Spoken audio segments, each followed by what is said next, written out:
Hello and welcome to Food Safety Fridays. My name's Simon Timperley from the International Food Safety and Quality Network. Today's special guest presenter is Kyle Thomas from Eagle Product Inspection, and today we're going to be talking about removing product recall risk one critical control point at a time. So welcome, Kyle. First time with us. It's nice to have you. Thank you, Simon. Appreciate the ability to be here. Brilliant. Can you just tell us, as we ask everybody, where you're joining us from and what's the weather like? Well, I'm here in Lutz, Florida, which is right outside of Tampa Bay, or as we call it down here these days, Champa Bay, because of our Super Bowl champion Lightning, or Tampa Bay Buccaneers, and two-time Stanley Cup champions Tampa Bay Lightning. So it's a beautiful day here. It's about in the upper 80s right now. So about 30 C, and we're in the rainy season, so we'll have our storm. So good to have it done this morning because in the afternoon you hear thunder in the background. So super. All is good in Tampa. Brilliant. Okay, it's great to have you along. We'll have a look at. Tell us in the sidebar where you're joining us from, and as you can see there, Philippines, California, Ghana, Quebec. We'll watch that while we play the sponsors ads, and we'll be back in a couple of minutes with the presentation. Okay.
The world of food has changed a lot in the last 100 years. But one thing that doesn't change? Ensuring the quality and safe handling of food. No matter what changes are yet to come, we're proud to always be on our clients' side, shaping the future of food, today and tomorrow. AIB International, ever onward.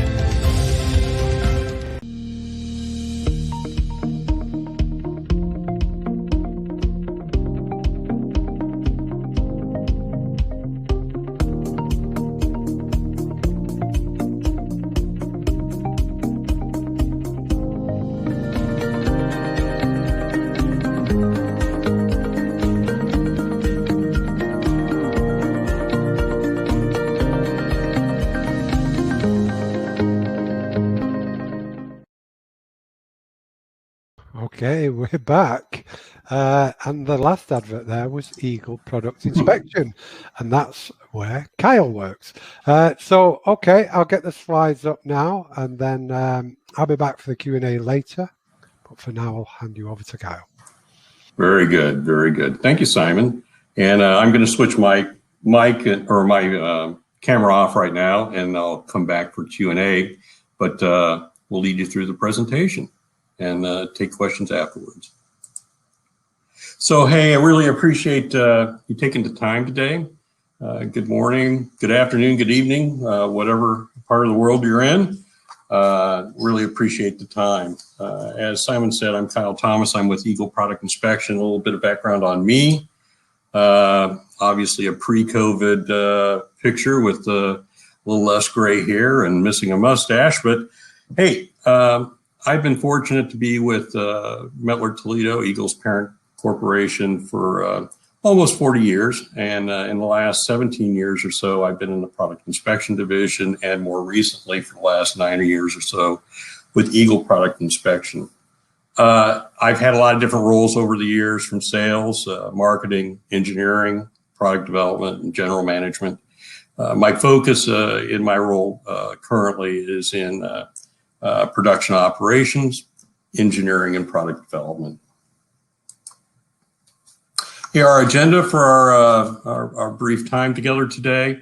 We'll kind of focus in on a bit of a storyline, and we'll talk a little bit about the risks and realities of our current marketplace, a little bit about how X-ray equipment is a powerful tool as it fits into that market space to help us remove the risk of recall, kind of one step at a time through that process. We will talk a bit about how to select corrective systems for the CCPs, as well as kind of finishing up with a brief discussion on a few of the latest technologies that are out there, and a couple of examples of a couple of customers that had changes in how they approach their process, both for very different reasons. And then we'll talk a bit about some benefits, and then we'll get into any questions that you might have. So, hey, we talk about risks and realities, right? And boy, oh boy, the last year or two has been a challenge. And if we want to talk about shifting paradigms, man, we pretty much have lived and are currently living in a very transitional time. It's changed a lot of the landscape that we see out there in terms of how our customers, both our customers in food processing, food and beverage, and pharma, approach how they produce product, but also a big changing dynamic and landscape of how customers, the ultimate consumers, receive their food. The days of traditional going to the supermarket, well, they're not over by any means. I personally enjoy my Saturday morning treks. It's like a religion. I go to my local public supermarket, and I think I know everybody there by their first name. But we also see the advent of over the years of shopping clubs, big box stores. But then through these last couple of years, really the explosion of online shopping, home delivery services, Instacart, Uber Eats, all of those things that prior to a couple of years ago were maybe struggling a bit in terms of market penetration to today, where they are now a fixture of our economy. That's blurred a lot of lines between the food producer, the retailer, food services, and the supply chain. How those foodstuffs and those items are delivered to the ultimate consumer has caused us to re-architect many of the ways that we deliver and process food. Additionally, through those times, as we've seen over varying cycles of the economy, people's food preferences change. As times are a little bit tougher, things like things that have food that has a low cost per serving, longer shelf life, and so forth, becomes more popular. As times get better, things that have shorter shelf lives, higher cost per serving, things, freshness, ready meals, and things like that swing back up. At the same time, we've seen our manufacturers, our customers that we deal with, having to deal with the challenges of manufacturing and keeping up the food supply in a very, very challenging pandemic environment. Manufacturers are adding more shifts to try and achieve the social spacing or distancing required in order to keep things operational and keep their employees safe and healthy. And also reconfiguring lines and based on shifts in customer preference, going back to the maybe pasta and soups are more popular today than they were 2 or 3 years ago, and so forth and so on. And of course, we have labor challenges. In the prior to a couple of years ago, labor was an issue, but it wasn't for the most part in short supply. Today, we find labor is a challenge almost everywhere to find the right labor. In terms of risks, look, we still have the risk of recall. That didn't change. It didn't go away in the last 2 years. And the effect of recalls and the potential of recalls on quality and the customer's perception of that brand is extremely important. We know that not all customer complaints, lead to a recall, but sometimes they lead to some pretty negative press and social media in particular. The press doesn't get picked up necessarily by mainstream media or the big networks, but they do trend, on Twitter and Facebook and other platforms that can lead to some pretty negative outcomes for brands and retailers. A lot of times we run the risk of lack of intervention. A lot of issues are caused by human error. And in many cases, a lack of intervention creates a situation that leads to a very undesired outcome, either a recall or a loss of quality standards that reaches the customer, and they ultimately change their perception of the brand and wind up maybe switching brands, going to something else, and the manufacturer is left wondering why they lost a customer. Recalls can be pretty expensive. We all know that. They can range from $10 to $30 million of direct costs to the company, and a lot of indirect costs in terms of loss of brand equity. Hey, a couple of years ago, in the United States, there were over 650 recalls that were reported by the FDA. And almost a quarter of those were reported to be in excess of $30 million in terms of direct financial impact on their companies. So we can all see, and we all know how devastating a recall can be. And obviously, a really well thought through quality management system and food safety program can help mitigate and minimize that potential event. So as we look at using X-ray and in terms of quality system and to prevent recalls, we often are asked, well, what's the difference between X-ray and metal detection in terms of when should I use one or the other, right?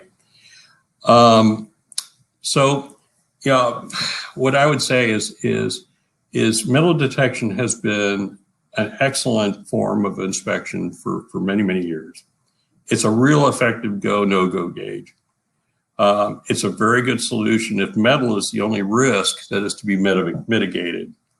Modern metal detection technology can be dialed into specific product and package types and ranges. And so there is definitely, one technology isn't going to replace the other. They both have very good sweet spots in terms of whether they're best used. But when you start considering X-ray, if there's other things that are of risk in terms of foreign material or contaminants in the production process or from the goods that are being received, then you know, the horizon expands out to using another technology such as X-ray. X-ray is real effective at as well, hitting metal, ferrous and non-ferrous, but also glass and stone, bone, as long as it has sufficient calcification, and some rubbers and plastics that are high density, right? The old rule of thumb with X-ray is if it floats on water, then it probably is going to be difficult to detect by X-ray. Since we're interrogating images, right, X-ray is an image processing platform. There's also other things that you can do with the technology beyond just looking for contaminants. You can integrate other quality checks that you may be facing or trying to prevent from occurring. You can use the technology for mass measurement. It's very similar and provides kind of the same outcome as conventional gravimetric check weighing, with the exception of the fact that you can either do gross mass inspection with an X-ray, or with Eagle you can do zonal. So if I'm looking at the proverbial ready meal, right, a TV dinner that particularly I enjoyed growing up, you could actually look at each element of that ready meal or TV dinner to see whether or not the correct amount of food has been placed in each compartment, if it's in the right place. And so not only are you looking at the gross, but you're also looking at the individual components and whether or not they meet mass requirements. But there's a lot of other quality things you can do. You can look for broken and missing components, right? So the aspect that hey, I got a sleeve of crackers, but I'm not overly happy because half the crackers are broken, right? Using X-ray, you can see that. You can create a tool, or you can use a tool or an algorithm that resides in the program, and you can reject that product based on a non-conformance. You look at count verification, making sure that if there's supposed to be 21 pieces in a box of chocolates, that there are 21 pieces. You can look at product placement, making sure that it's in the right place in the package. If you're looking at a kit or some other product where there are very specific areas of the package where certain things are supposed to be located, you can do that. You can monitor fill levels, and you can even identify damaged or packaging, right? So if you get a dented can on a production line. In some applications, particularly where you talk about overwrap, you can look for material or food entrapment into the seal area, and use that as a reject. So there's a lot of things that you can do in that same line space with the technology that can not only prevent or sequester and quarantine foreign material contaminants, but also hopefully make the product better. You can set as well, when you're doing that, obviously, to sort or segregate based on the type of nonconformance you find. The other nice thing about using X-ray is that you can tune the setups per individual product. Products have very different signatures to them. They have very different characteristics. I like to think of them as like my kids. They're unique. They kind of look the same from 10 feet away. You know, they have the same hair color, facial features and things like that, but they have very different personalities. And it's no different with products. So in X-ray, you can set up per the product the parameters such as power configurations, changing those in order to optimize the image being presented, the use of different algorithms and operators in different combinations to ensure that you're looking at the package, you're looking at the product in the correct way, and particularly in the areas where they might be hard to find the contaminants in, targeting those. And you can adapt the technology to different package geometries and sizes. Finally, one of the luxuries you have with X-ray is because you have a very powerful image processing routine that's going on in the system, you also have a pretty powerful system controller. So that brings you the ability to do a lot of reporting, data gathering, and statistical analysis, not only of the non-conforming product, but of the products that are good. So you have a very good historian for what is actually being produced and inspected. Hey, we'll kind of get on past the technology and actually looking at the CCP and kind of using the technology within different areas of the facility. But just kind of to refresh everybody's memory, Hassip isn't necessarily a new concept. And I guess it wasn't until I came into X-ray that I realized that it was actually developed in the 1960s in conjunction with NASA to make sure that they got good food to their astronauts. I guess that's one of those fun facts that might be maybe a trivia question with people in our industry. But then again, later on in the 90s, the UN through the WHO and the FAO reinforced Hassip as a really good system to identify, evaluate, and control the hazards as they relate to food safety. It looked at it as a very holistic approach to making sure that people only get good stuff, right, at the end of the day. And there were established the 7 principles of Hassip. And as you can see them on the screen, hey, look, it's about doing the hazard analysis, determining where the critical control points are, and then establishing those limits for each critical control point. When is everything okay, and at what point in time is the tripwire that you hit that creates an event, right? And then, you know, what are the monitoring procedures to make sure that you're always in compliance, that the system is robust, that the CCPs are working properly, and making sure that any corrective actions or any events that occur, that there's corrective actions established and procedures that are established in order to deal with those. And then going back through to make sure that you verify the process, verify all the procedures to ensure that they are correct and probably more importantly, effective, right? I've seen a lot of procedures, not necessarily in the food processing, but just in general life and general business where we had a lot of different procedures, right? And they all flowed very, very well. But at the end of the day, they didn't necessarily reach the outcome that you wanted, so they were maybe less than effective. And then obviously establish the record keeping and the documentation of the procedures and the record keeping of the process itself so that you have that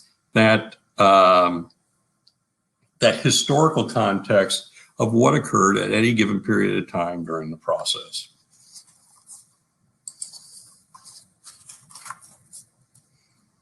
Hey, I tend to look at things fairly from a practical and somewhat pragmatic perspective. And I try and get them into terms that maybe I can understand and that are in my kind of everyday language, right?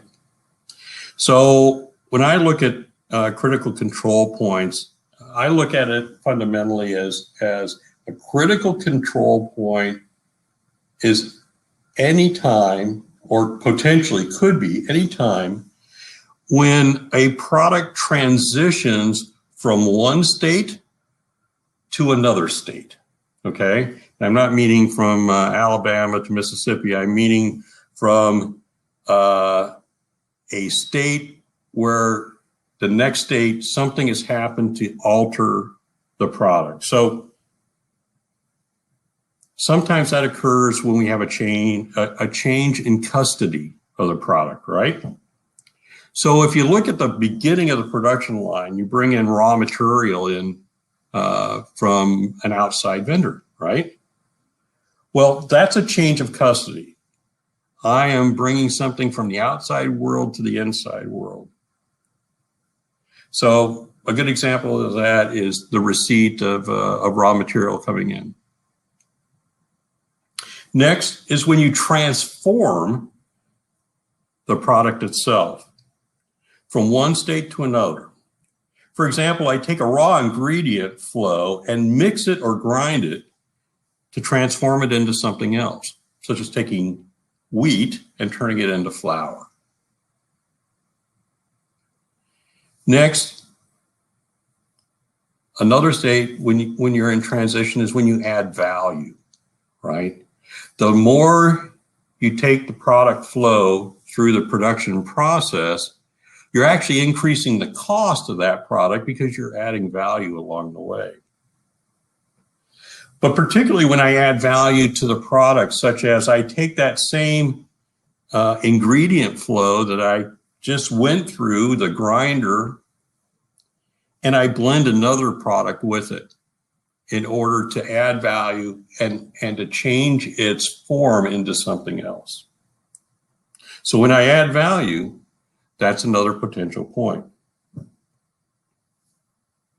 When I get into the packaging line, obviously, when you throw that product, or when you fill that product into the package, whether it's a cake mix or a ready meal or a soup or something along that line, right? You're placing the product into primary packaging, and then it's on to the consumer. When you place it in that package, once again, you're adding value, you're transforming the product, and it's another potential CCP point. And then when you consolidate. When I consolidate the product, for example, I take 25 soup packets and I put them into a shelf-ready case to go to the retailer. That consolidation is important because, first of all, it can be one last check for contaminants, but second of all, I want to make sure there's 25 pouches in that case and not 24. That for some reason, either I ran out of pouches on the line or the case packer had only got 24 instead of 25. So as you look in that kind of framework of transitions, right, you can kind of segregate those into kind of 4 different areas: incoming goods, in process, and working with unpackaged product, the packaging line, and then the end of line. So when we look at incoming goods inspection through the process, we look at trying to minimize the risk of the contaminants that are received, particularly from outside the building. Okay, the big truck comes in and brings in a load of nuts right into your facility that you're ultimately going to grind up and add, and it's going to turn into granola mix coming out the back end of the building. So when I look at risks from the outside of the building, I'm changing the custody, right? I'm changing it from the supplier owning it to me owning it. And many manufacturers, hey, look, you hold your suppliers to a certain quality standard, and you may even dictate to them that they have certain inspection processes to ensure that you're only receiving A, what you pay for, and B, clean product, right? Many of you require them to have a robust inspection process, while others wind up doing the inspection on incoming goods themselves. Some of you actually do both. I've been in facilities where we have the exact same machine at the supplier inspecting it as it's going into the truck or into the super sack or into the container, right, that's going to come then to the processing plant, and the exact same X-ray inspection as the first incoming inspection of those goods coming into the manufacturing process. Getting it early and getting it while it's in its bulk form has really about 4 different advantages. One is you're catching any contaminants at that stage in its largest form, right? As you take it through the process, that contaminant goes through different mixers, grinders, things like that, and they become smaller and more difficult to find. Some foreign material is big enough and hard enough that it actually could damage downstream processing equipment. So getting it out early helps to prevent maintenance events and downtime events.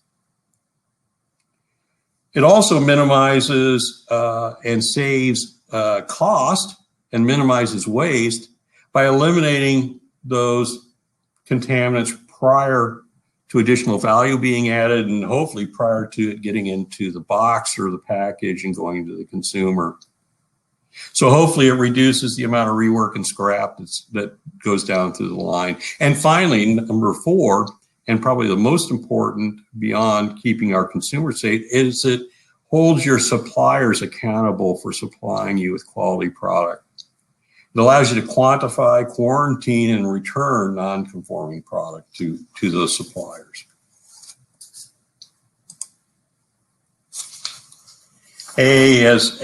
As we go from incoming raw material or bulk product inspection, right, and we start going down the line, we get into the processing side and prior to packaging.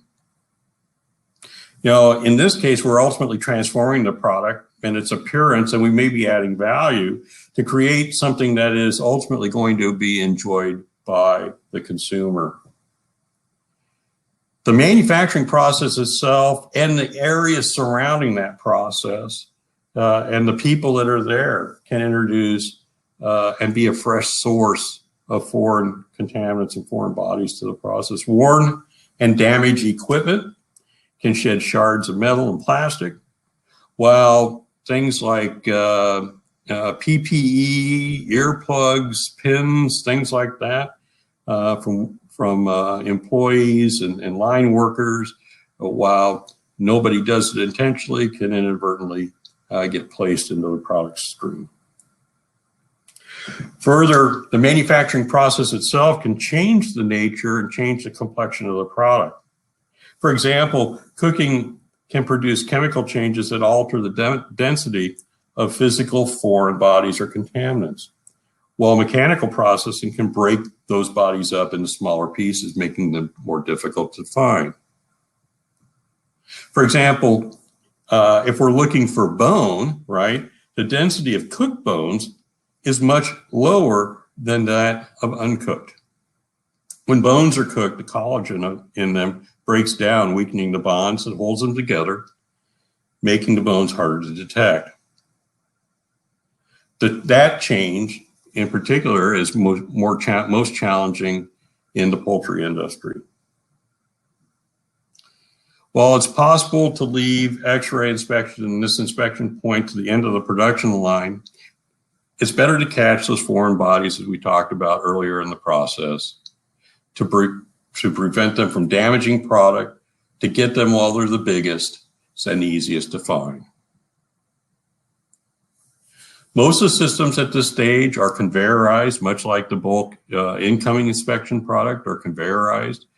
A lot of them are used to inspect chicken, beef, pork, cheese, grains, nuts, a lot of things, right? However, you see a lot more pipeline X-ray systems being used for pump product in meat and poultry, but also in sauces, syrups, soups and foods and other product. When we are in this kind of phase of both bulk and into the processing side prior to packaging, it's important that as we're looking at the critical control points and as we're looking for a plan for each, right, that we really think about certain things and we get them written down and we get formulated actions, right? The first one is, hey, just making sure that you have an inspection performance plan and specification, including, right, the critical pass-fail limits for each point. Now, sometimes that can be difficult because if you're not used to working with the technology, or if you lack experience with it, it may be a bit daunting. However, many of us, including Eagle, we operate fully functional test labs where we routinely take product from customers of all different types, frozen, fresh, canned, raw, box, whatever, and we perform tests on them. And we can give you a report and show you, based on the technology, based on the packaging style, based on the product, what kind of performance specifications that you can achieve. Next thing to look at is particularly when you're looking at bulk and at unprocessed, unpackaged product, is the reject mechanisms that you might want to use. And it has to do to a large degree with what you're rejecting, but it also has to do with how much you're willing to reject, right? And how much is a function of both value. Okay, so it's a very costly product. I do not want to reject a lot of it. I want to only reject the minimum amount possible in order to get the contaminant. Or it may be another parameter in terms of the ability of the system itself, because of the product itself that you're handling, how much you can get off the line, but how much you're willing to reject, and then associated with that, what you're going to do with the rejected product is pretty important, whether you're going to rework it, whether you're going to scrap it, or whatever. Of course, you're going to need to then think about what are the system test, challenge, and verification plans that are associated with that CCP, with each product that you are going to run through it. Because most of these applications are direct food contact, you also have to pay a lot of consideration to the design and the hygienic or the sanitary construction elements that are required in order to keep the system hygienically clean and safe for direct food content. And that includes, what it takes to do the cleaning, right? Some systems are easier to tear down, clean, and put back together than others. So it's important to understand what those parameters are, how long you expect the cleaning cycle to take, how many times a day, and how many people are going to be associated with the cleaning crew. Obviously, we get into system reporting, statistics, and record keeping, vitally important as a part of the Hassip program. Remember that last point in terms of making sure that you have a system that you can have a good record keeping process to. So that's vitally important. And finally, needless to say, you always have to keep the maintenance department in mind. We have to make sure that the system has maximum uptime potential, and how often does regular and routine maintenance requirements are. How long does what do we have to do? What's the PM requirements on the machine?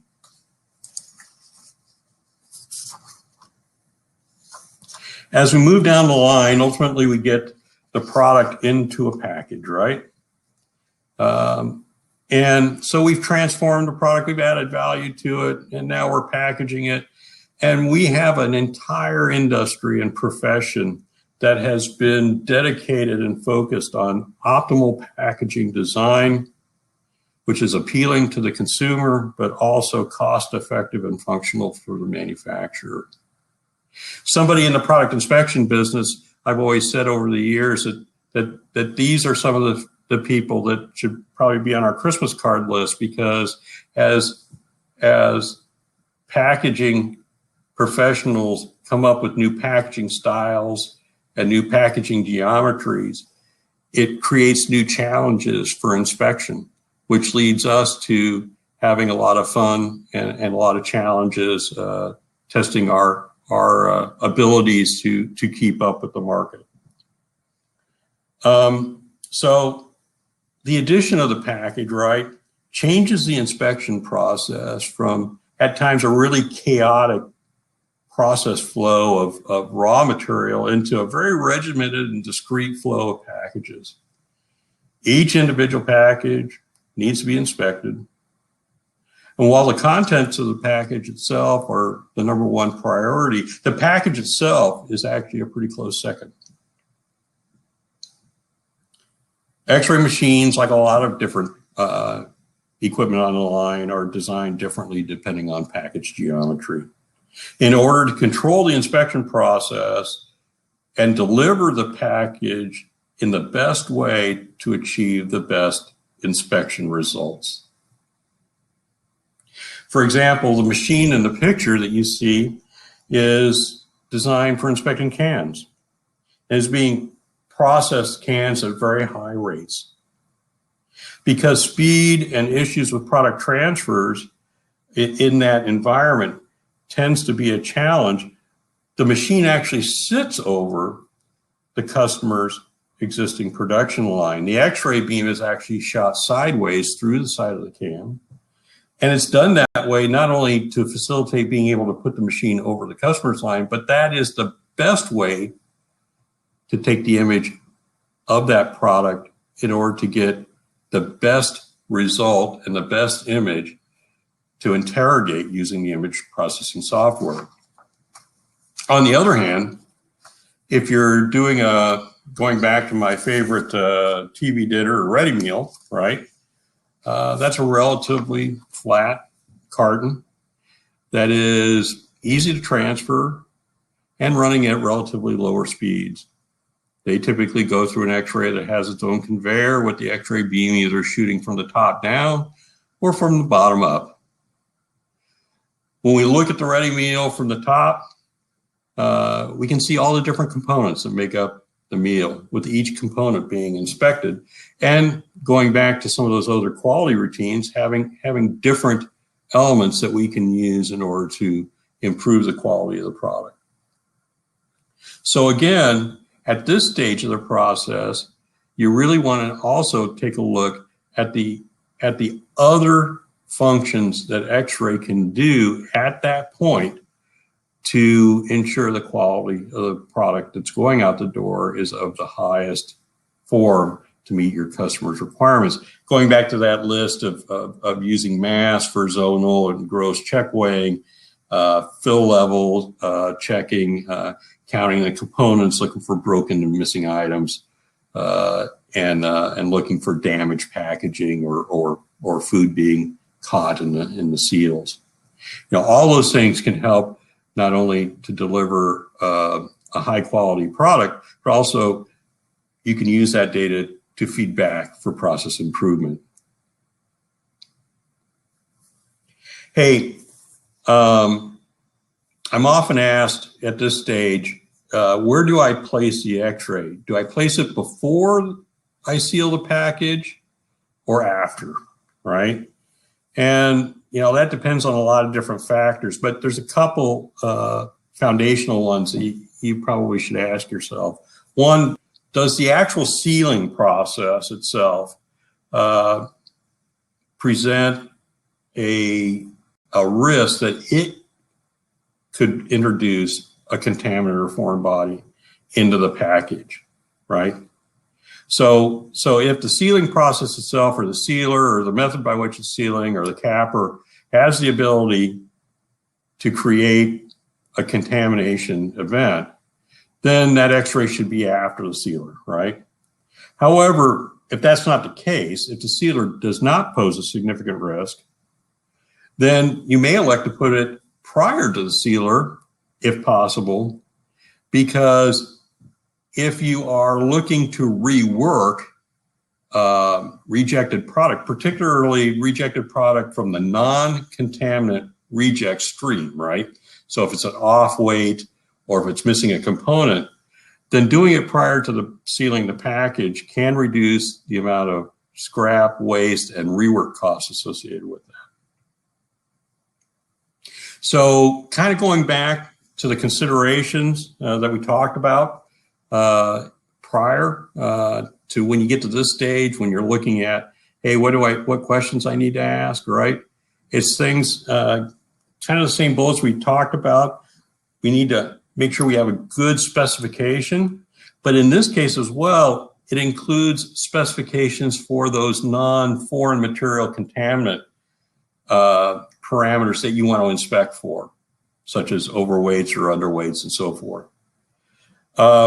Obviously, you need to know things about the package. You know, what's it made out of? What's its dimensions? Its weight? Its stability, right? Whether it's rock solid or it acts like a rocking horse going down the conveyor, and how easy is it to transfer, right? Going back to what we just talked about, is the package open or sealed?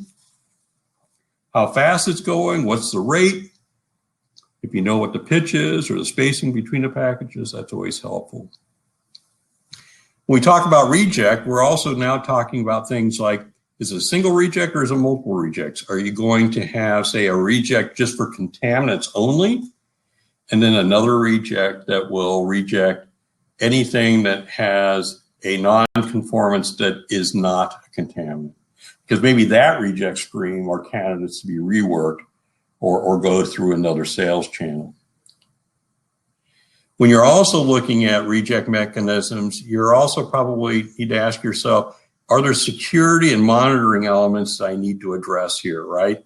Do I need to restrict access to the reject bins? Do I need to have verification and counter-check measures to make sure that A, that the package was rejected, and B, that it didn't stay in the good product stream? And then also you need to kind of ask yourself,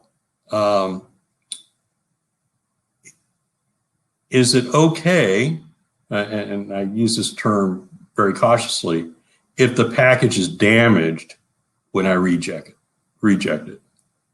Some rejects, some applications, the product's going to be scrapped. They're not going to reuse packaging. They aren't going to reuse the product. So getting it off the line is of paramount, and getting it off quickly, which may lead to some damaged packaging. On the other hand, if you're going to rework the product and things like that, you know, the reject mechanism and then how the reject is actually then quarantined, whether it goes into a bin or maybe into a roller conveyor that gently takes it into a holding bin, may be more appropriate. Of course, you still have to do things like what kind of challenges, system verification, and test you're going to use. You know, what data do you want? What do you want to record? How long you want to keep those records? And the machine environment, because a lot of times the machines that we just walk through in terms of raw and unpackaged product and bulk is in a very different environment. Okay, it may be in a high wash down IP69 style environment, where on the packaging line, it may be a more less of a wash down environment like IP65. And again, anything having to do with care and maintenance is absolutely important. Hey, we're getting to the end of the line, right? And in more ways than one. So we've gone through this process. We've transformed it. We've added value. We've packaged it. And now it's time to consolidate it, right? We need to ship out a lot of units out to a retailer, or in some cases, right, as we were talking about the changing landscape of today, it may be going directly to the consumer. The end of line also can include one last check of package contents for contaminants. When you're consolidating a lot of different boxes or packages into a case, it makes it more difficult to find the smaller stuff. There's no lie about it, but it still acts as an additional fail-safe redundancy. However, in this situation, X-ray is used a lot to ensure cases and shelf-ready displays are shipped complete. There's no missing component, right? Retailer penalties in particular on suppliers for short shipping orders can be very punitive, and it can take all the margin out of an order. Further, it can create, needless to say, a bind between supplier and customer. X-ray can provide the visibility inside a sealed or non-sealed case or other package type to ensure that the components have been successfully inserted into the case. You can also inspect for broken items, right, that may have occurred during that insertion process. Or maybe items that have been improperly placed inside the case. This can be important when assessing whether I should use an X-ray inspection system to verify contents versus using a simple weight scale to check the theoretical weight of what's supposed to be in there versus the actual weight. A scale can tell you whether the gross weight is right, but it can't tell you if there's anything improperly placed or broken components within the case or package itself. Much like the package product line, the same kind of principles of what you need to ask yourself come into play here with establishing the specification, pass-fail limits. In case packaging, it's also important, and end of line, it's also important to understand not only the construction of the actual case itself, but then what's inside of it. You know, the different elements that are going to populate, right? Their composition, what they look like, as well as knowing what the weight, rate, spacing, and line speeds are.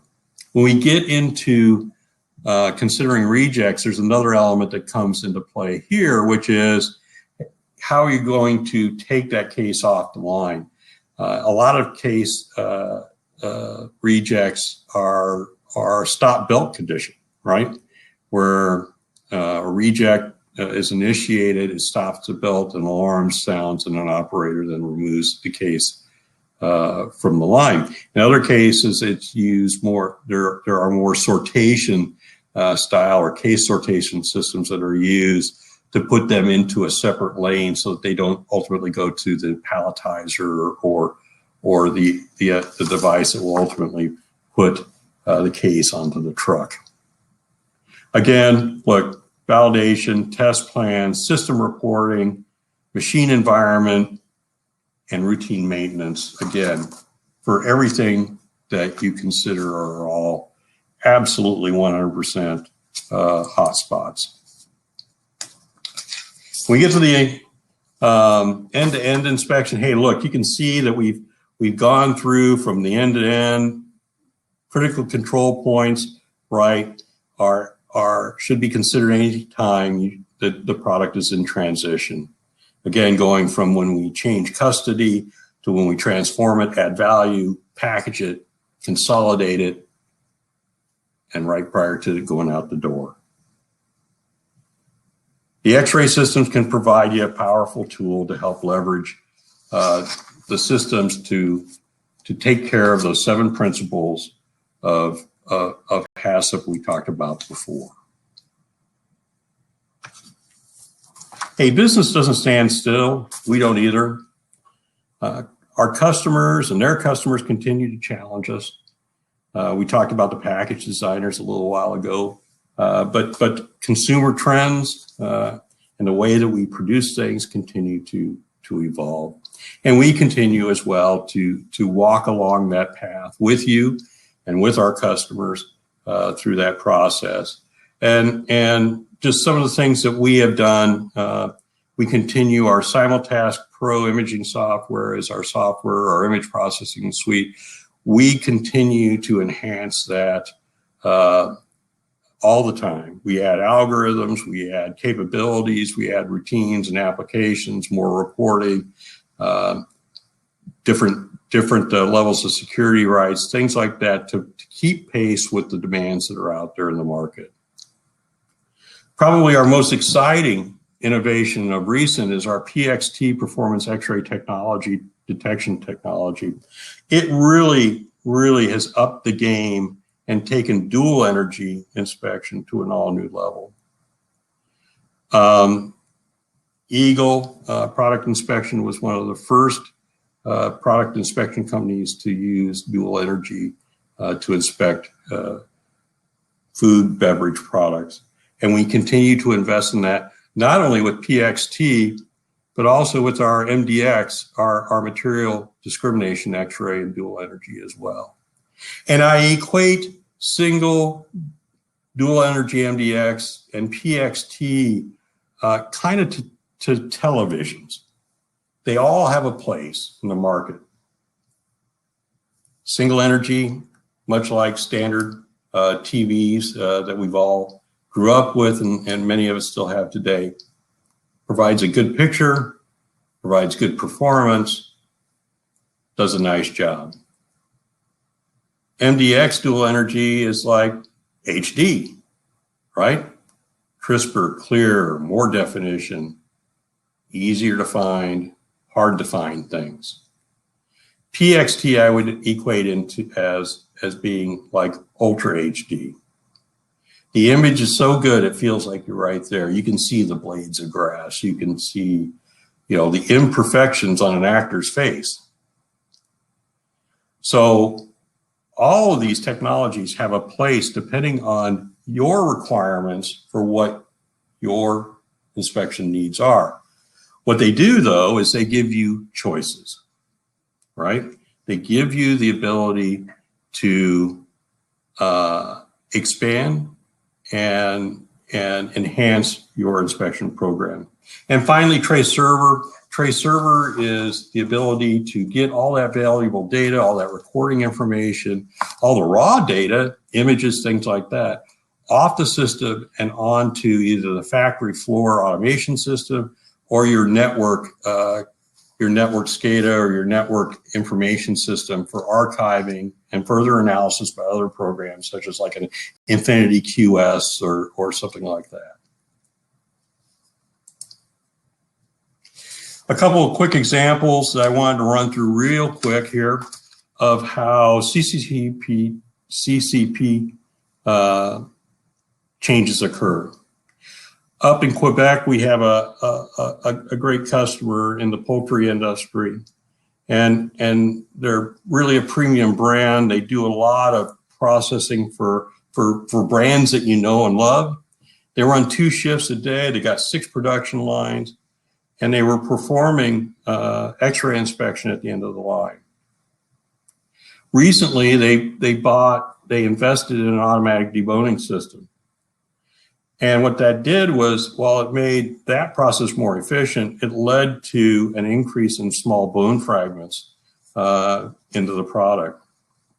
Visual detection or visual inspection couldn't work and still maintain the line rate, which was 2 lanes with a total throughput of 240 breaths per minute. We installed a RMI 400 with our new PXT detection technology and automated reject system directly after the deboner to handle that. And we are reliably able to detect in process at rate bone fragments of less than 1 millimeter in size. The rejected product is reworked and returned to the product flow and passed back through the X-ray for a second inspection. And with that system as well, they have also reduced the amount of false rejects that have occurred on the line. The takeaway from this example is that a change of process, no matter how major or how minor it is, causes and needs to cause you to reevaluate your CCPs. The second example is Schumann Cheese up in the northeast part of the United States. Great family-run company, started in 1946. They run about 80 million pounds of cheese per year. It is a premium brand in the Italian hard cheese market. Originally, they used metal detectors for their grated cheese line, and running in various container sizes. They, however, did have a high incidence of false rejects, and that ultimately led them to a reevaluation of their inspection program. In 2007 and 2009, X-ray machines were installed on the grated cheese line, which gave them expanded capabilities beyond metal to include glass and stone inspection, as well as they were using the check weighing or the mass inspection option to perform check weighing. What they found out was that actually they were able to do better on their metal detection than they were with the metal detector, because I believe the age of the technology and the type of what we were inspecting, but also greatly reduced their false reject rate. An event that occurred in 2015 in response, Schumann's response to issues in the market where fraudulent or adulterated cheese was coming in in their market category, they introduced the True Cheese Seal for that Italian hard cheese category to help buyers and consumers identify good true cheese versus those that may have excessive fillers or non-cheese ingredients. That same year, with that focus, the company upgraded their X-ray systems to deliver more capabilities, including better detection and additional inspection routines, and expanding the statistical and reporting capabilities of the process, as well as enhancing user access rights. The machines were upgraded instead of replaced, delivering a good solution for Schumann and also minimizing the disruption to the production process that would have occurred if they would have had to replace the machine entirely. Takeaway from this is changes in the market, right, and changes in expectations by the consumer can change your CCPs and cause you to reevaluate, reassess, and change or upgrade. With that said, in this case, we were able to do that without having to have them go through the costly process of putting a new machine in prior to their existing platforms time for being replaced. So they were able to invest a little bit more in their existing platforms, reach the new environment, and meet the demand of the market. So if there's one takeaway that I would say from this is minor changes can have major effects on your critical control points. It's important that you step back through whenever a change or whenever something goes through transition differently or is transformed differently, that it triggers that, what does this do to my CCP? How does it affect me? And what are the options I have to mitigate that? If you do that, and then you bump those back up against the 7 principles we all live by in terms of Hassip principles, then I think at the end of the day, you'll be well cared for and addressed, and you'll keep your standards high and your consumers protected. Hey, I hope this has been informative for you. I've enjoyed it. Those who know me, and I see a few online who I do know, probably will attest to the fact that I like to talk. But I've really enjoyed this, and I hope that you have taken a couple of nuggets of value away from the presentation. There is information, there are white papers and case studies. The case studies we went through, plus a whole bunch of other ones, are available on our website at eaglepi.com. They can be downloaded, you can view them, you can take them home, you can do whatever you want with them. But they're there as a resource for you to use in making your processes better, or just making sure that you haven't missed anything. So with that, I'll turn it over to Simon for any questions there may be. Okay, brilliant. That's fantastic, Kyle. On that note, I've put in the sidebar a link to the white paper download, how to select critical control points for X-ray systems. So that's like a big white paper document. So if you click that, it won't take you away from the webinar. It just opens a new window. So just click that and download that at your leisure. But I will put a link to that, excuse me, in the follow-up email as well. So, okay. So let's get to some questions. There are quite a few. Okay. So, firstly, from Henry, what are the risk categorizations to identify the safety issue or quality issue triggering the food recall? Wow. Okay. So, hey, look, I think that is from the standpoint of broad brushing, right? There are a lot of different regulatory requirements depending on what part of the world you're in and what country you're in terms of what is acceptable to be passed through the food chain and what isn't. We do have on our website, there is a case story, a white paper, which steps through the different regulatory agencies of various parts of the world. I would tell you to go there. Every production environment is unique. It's depending on what you're processing, where you're processing it, and what markets it goes to. So I would refer to you. I would refer that to you as well. And if you have specific questions, specifically, come back to us. You can contact me directly, or you can go to our website and submit that, and somebody will get back to you within 24 hours. Okay, thanks, Kyle. From Manoj, X-ray machines detect metals. What about the case of minute particles like sand? Can we detect it any device? There's a limit. Sand is like stone, right? And there's a limit to how small you can go. Typically, the rule of thumb has always been, if it floats, you're probably not going to see it with an X-ray system. It also depends on the density of the product that we're trying to inspect, how much of it is in there. It's a relatively thin product, right?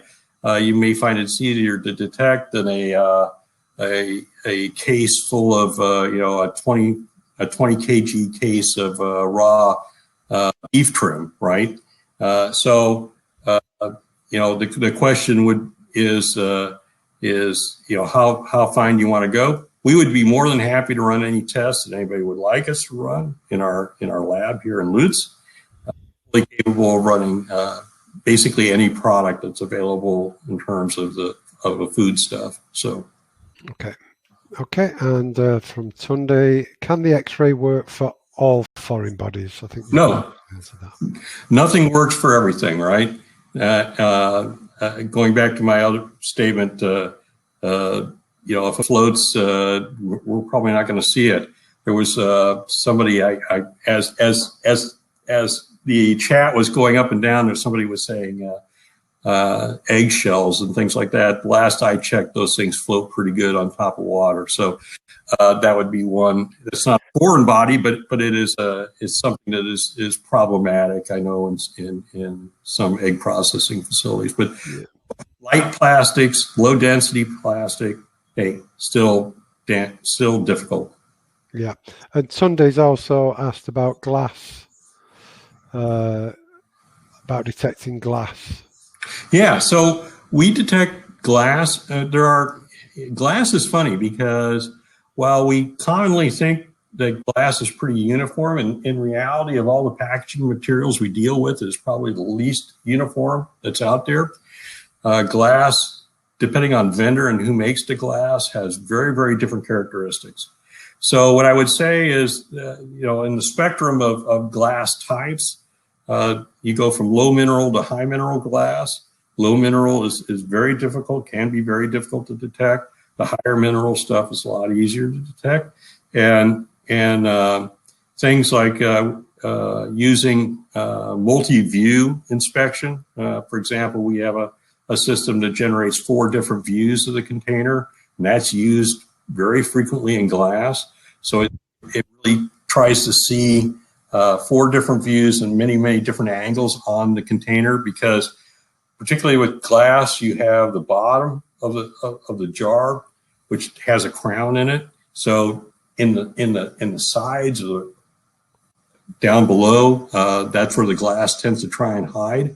So we look at with many different, with say 4 different views to try and cut that glass apart to see those hiding spaces. So, yep. Okay, and Naeem, X-ray applications only help in the detection, not prevention. Does it deteriorate the quality of products and its ingredients during the process at all? No, it does not. It doesn't. It does not deteriorate or does not impact the composition of the product being inspected. Okay. And there is a white paper again on the website that goes specifically into that, because there's a lot of misperceptions, right? X-ray as we use it is much like a light bulb. When it's turned on, it's on. When it's off, there is no X-rays being generated. There is no radioactive elements in a modern X-ray machine. Okay, and Naeem again. Sorry, no, not Naeem again. Stacy. Baked goods with high inclusions, e.g. seeds, chocolate chunks, raisins, cherries. Can X-rays be effective with those? Sure.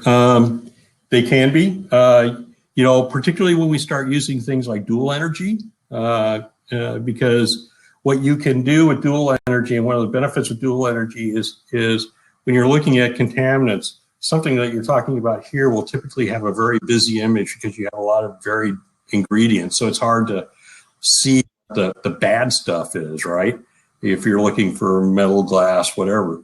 Dual energy allows you to basically mask the organic material that's in the container. So it'll take that energy level and say, look, that is all organic. So the chocolate, the seeds, the raisins, the cherries, we're good with that. We'll mask that off. So you really don't even see it in the image. What you do see in the image is the things that are inorganic, the metal, the glass, and so forth. And so that pops up very, very quickly and very, very readily. And so it allows you to take a very busy image. And we use granola as a prime example, or like salad kits too. Very busy images in single energy, but in dual energy, it's like clear as day. Okay, great. Olaulu, our metal detector does not reject the 4mm stainless steel wand. The product is a wet product. We've tried it several times. Is there any suggestion on what we can do?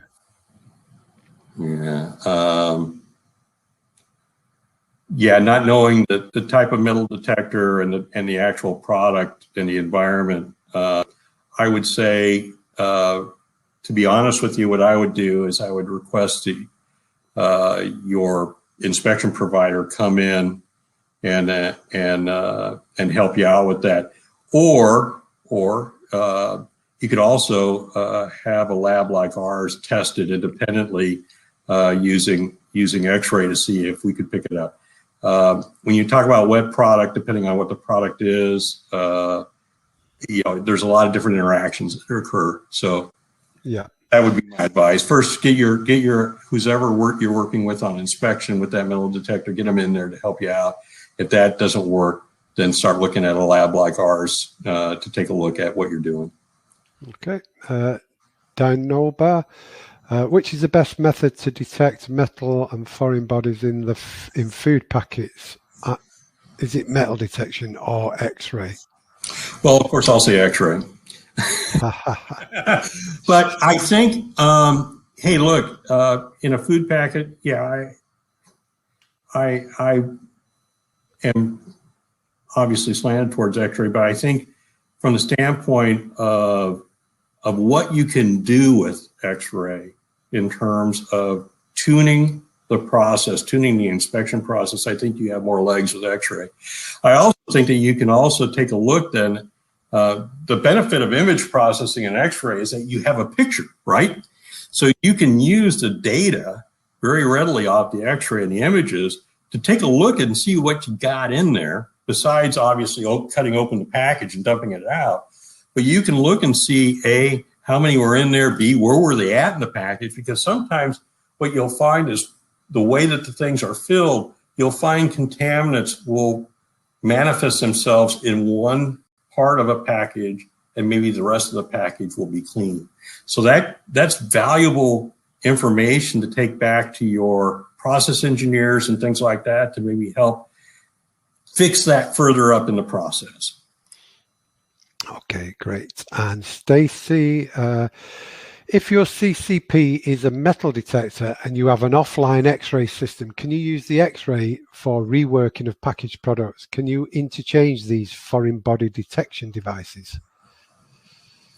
So, your CCPs are basically what you live and die to. So as long as there is no degradation in performance, I mean, you can write your Hassip program for the use of either inspection device as long as you do not compromise your own requirements, right? And the requirements of your local regulatory system. So we have a lot of customers that use X-ray in terms of in rework lanes and things like that, where they will pull product off, or maybe it's been rejected by a metal detector. They'll run through the X-ray to see if, in fact, it's a false reject or not, and whether or not they need to cut open the package or not. But again, it's most of it's based on local regulations and how you architected your own Hassip program. Okay, thank you. And Roshaniben, is it better to have an inline or offline metal detector? Well, I will always say that any kind of product inspection, right? First and foremost, inline. 100% of your products get inspected, right? Somebody always said, how can I ensure that I will never, 100% probability that I will never have a contaminant get out to the customer? And the easy answer to that is you reject 100% of the product, right? Because the law of large numbers say you're going to have a contaminant someplace. But I will always say that inline inspection is the first and foremost preference in terms of making sure that you have a robust system. Offline systems are fine, but 100% inspection, you can't beat it. Right. And Tangeni, are these machines automated? Do they give indications once they detect physical hazards? Yeah, they are 100% automated. Look, we do soup cans at 800-900 cans a minute, right? The human eye can't keep track of images going across the screen. So they are fully automated. They are designed to be unattended.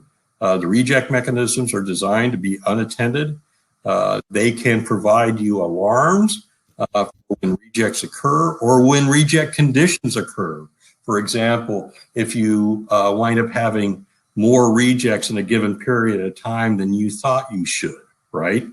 Maybe particularly if you're also doing overweights and underweights, right? So you might be having a filler issue. But yeah, they can provide the hooks to provide alarms, cues. If the reject bin fills up, you can have them send an alarm, or you can have them stop the line. There's a lot of different things you can do, but they are designed to be autonomous, fully automated systems. We've got a slight problem. I think the questions are coming in faster than we can answer them. And we're 20 minutes over. So let's see if we can get through some sort of short, quick. Tatune, is X-ray working based on color differences, or is it different? Is it just on color, or what is it? No, it's not color. It's X-ray. So you're fundamentally looking at you're detecting the X-rays that are generated as or that remain after they penetrate the product. So there is no color definition to this. This isn't a color imaging system. Okay. Irina, long question. Hello, thank you for the presentation. We recently tried the X-ray machine for the raw bone detection in chicken breast. It was unsuccessful. It was rejecting the whole breast or not detecting at all. What are the possible reasons that it didn't work? Well, it may be that there's two elements. One is the requirements or your expectations in terms of size of detection may be smaller than what the machine that you were using could do, right? The other challenge is the age of the birds. The younger the bird, the least calcified bone, the harder it is to find the bone, right? Because the bone looks like cartilage because it's not fully calcified. What I would say is our PXT technology, I would tell you to go look at that case study that I briefly went through on our website. Our PXT technology with that ultra kind of high definition does a much better job of identifying the chicken bones, even the lower calcified chicken bones, than say traditional dual energy or single energy has done in the past. Okay, Insure, why is metal detection the final step before sending the product out of production? Why is it the ultimate test? So why is it the final step? Well, hey, look, I don't know that metal detection is the final step. I mean, as I said, we use X-ray as the final step, kind of as a final fail-safe, right? For particularly getting larger contaminants, but we also do it to make sure that, look, everything that's supposed to be in the case is in the case. If you're looking up on the packaging line to individual packages, we're also looking at things like whether or not the seal is on correctly, the cap's on right, whether it's over or underweight, so forth and so on. So I would say I don't necessarily agree that a metal detector is the ultimate test. I would say that there is some inspection that should be done prior to it leaving the barn. Okay. How can I detect HDPE of about 2 millimeters? Is that possible? It's hard to say that. That will be difficult. And that would be in a soda can, by the way. In a soda can, yeah. So that would be a little difficult. Probably the best thing to do is, if you would like, I mean, we could put together a test and either you could send us product or you could tell us how you want us to architect it. We could run it through say, quad view or a multi-beam machine to see what the performance is, but that would be a challenge, yeah. Okay, another rather long question, but I think it might be a quick answer. Just to verify my knowledge of a metal detector, thank you. If we have a 4 millimeter stainless steel wand, does that mean that the metal detector will detect all stainless steel contaminants greater than 4 mil, or does it mean that it would reject stainless steel contaminants smaller than 4 mil? All you're doing is in my world, what you're verifying is that it will, in fact, reject 4 millimeter stainless steel, right? The assumption is if you were to take a 3 millimeter wand and put it through, right, that if it doesn't catch that, then 4 millimeter would be the floor, right? So in theory, 4 millimeter and above would be caught. Now, when you place it through, you really need to challenge the system. And what that means is you need to put that wand in various places on the package that you're inspecting so that, with any system, there's potential blind spots, there's places where you get better detection than others. And so I would tell you that just throwing the wand through the detector is one thing, throwing it through in what we would call the hard to find places and hard to detect places is a good thing to do. But in general, if 4 is where you're hitting it, it would tend to mean that 4 and above, so 4, 5, 6, 7, 8, and so forth would be detected, but 3, 2, 1 would not. Okay, Nancy, we're going to be getting an X-ray for a particular line. We have metal detector for other lines. Will my X-ray rejects be rerun through the X-ray, or should they go through the metal detector? Well, I guess that's up to you. It all depends, in my mind, in terms of when you're doing the hazardous analysis and you're doing the risk assessment on the line, what types of contaminants that you are potentially going to have to inspect for. If it's only metal, right, and you believe, either through empirical testing, right, that you have a metal detector that outperforms the metal detection spec of the X-ray, then you might want to use that metal detector as your validator, right? But if everything is the same, if you same inspection routine or challenge routine on the X-ray that you do on the metal detector, and you get the same results, you can run through the X-ray as well. Okay, and what about metallized packaging? Does X-ray work with metallized? Absolutely. Packaging? Yep. Absolutely. That's one of the benefits of X-ray. It is fine with metallized packaging. Okay, and Renee, can X-ray detect beetles in flour? No, nor frogs. That's in some places apparently frog. We've had the request on frogs as well. So yeah. Okay. What about regulatory requirements? Are there any for setting up X-ray machines? Oh, sure there are. Every country has or most countries, I think, have regulatory standards in terms of safety, particularly in terms of operating X-ray. You have to have a radiation safety officer or contract with one to do periodic surveys to ensure shielding is still in place, guarding is in place, and that there are no that emission levels are lower than regulatory standards.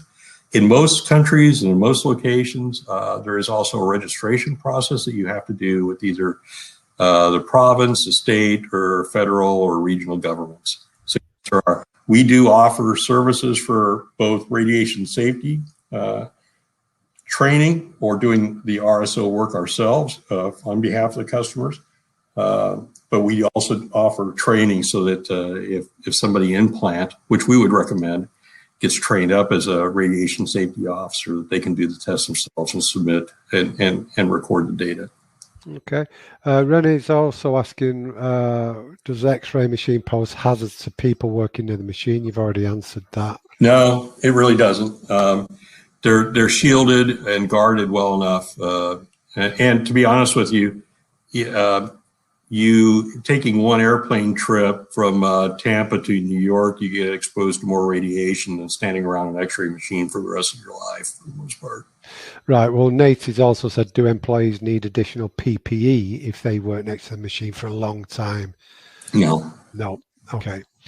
And Vivette, we're getting there. And there's a case. There's a white paper on radiation safety as well on the website if you want more details behind that.